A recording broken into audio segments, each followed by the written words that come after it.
দাদামশাই, তোমার পাগলের দলের মধ্যে পান্নালাল ছিল খুব নতুন রকমের, না?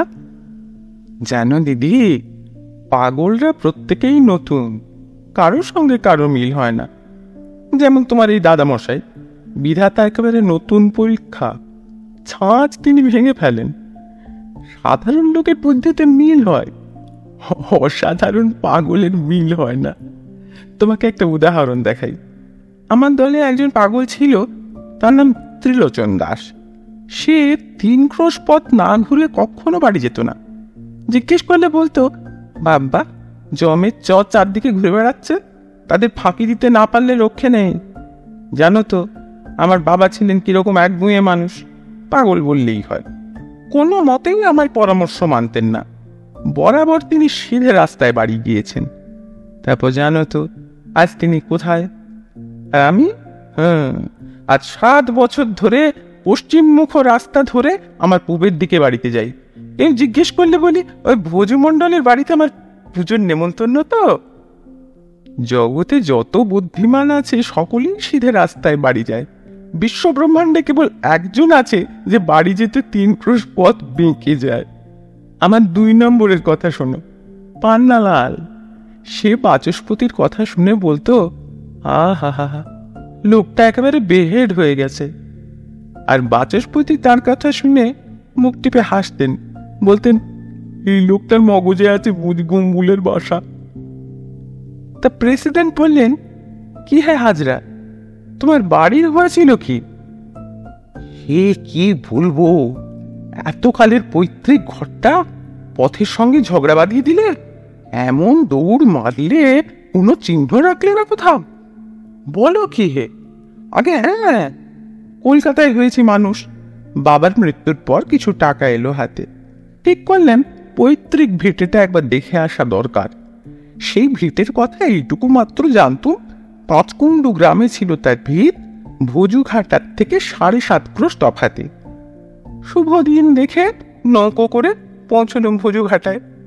কেউ ঠিকানা বলতে পারলে না। চললাম খুঁজে বের করতে। মুদির দোকান থেকে চিঁড়ে মুড়কি নিলুম বেঁধে।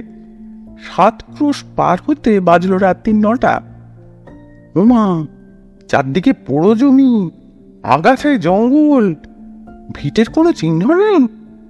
বারবার যাওয়া আসা করেছি, ভিটে খুঁজে পাইনি। রাস্তার দোকানি আমাকে দেখে কি ভাবলে কে জানে, দুর্দশার কথা শুনলো আমার কাছে। বললে, এক কাজ করো বাপু, বড় গ্রামে বিখ্যাত গণৎকার মধুসূদন জ্যোতিষী কুষ্টি দেখে তোমার ভিটের খবর দিতে পারবেন। কোথা থেকে তিনি খবর পেয়েছেন আমার হাতে কিছু মাল আছে, খুব স্ফূর্তি করে গণনায় বসে গেলেন।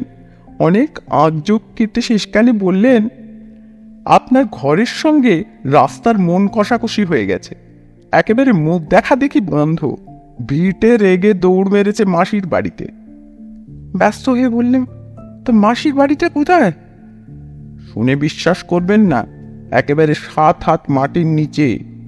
ওইখানে মানুষ হয়েছিল, ওইখানেই মুখ লুকিয়েছে। তাহলে এখন উপায় আছে? উপায়, আপনি যান কলকাতায় ফিরে, উপযুক্ত মতো কিছু টাকা রেখে যান। ঠিক 7.5 মাস পরে ফিরে আসবেন। মাসিকে খুশি করে আপনার পৈতৃক বাড়ি ফিরিয়ে আনব, কিন্তু কিছু দক্ষিণা লাগবে। আমি বললাম, তা যত লাগে লাগুক, আপনি ভাববেন না, পৈতৃক ভিটে আমার চাই। আশ্চর্য জ্যোতিষীর বাহাদুরি! 7.5 মাস পরে ফিরে এসে ভোজুঘাটার থেকে মেপে ঠিক 7.5 ক্রোশ পেরোলুম। যেখানে কিচ্ছু ছিল না সেখানে বাসাটা উঠেছে মাথা তুলে। তা আমি বললুম, কনক ঠাকুর, বাসাটা যে ঠিকছে একেবারে চাঁচা পুছা নতুন। কনক ঠাকুর বললেন, হবে না, মাসির বাড়িতে খেয়ে দিয়ে একেবারে চিকচিকিয়ে উঠেছে। আপনারা হাসাহাসি করছেন, কিন্তু এ একেবারে আমার সচক্ষে দেখা। আম কাঠের দরজা জানলা আর তাল কাঠের কড়িবর্গা। আমার কলেজি বন্ধুরা কথাটাকে উড়িয়ে দিতে চেয়েছিল।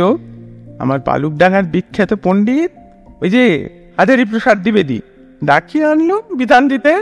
তিনি বললেন, সংসারের সকলের চেয়ে বড় বিপদ হচ্ছে পথের সঙ্গে ঘরের আড়াআড়ি নিয়ে। এর বেশি আর একটি কথা বলতে চাইলেন না। আমি কলকাতার বন্ধুদের ঠেলা দিয়ে বলল, কেমন?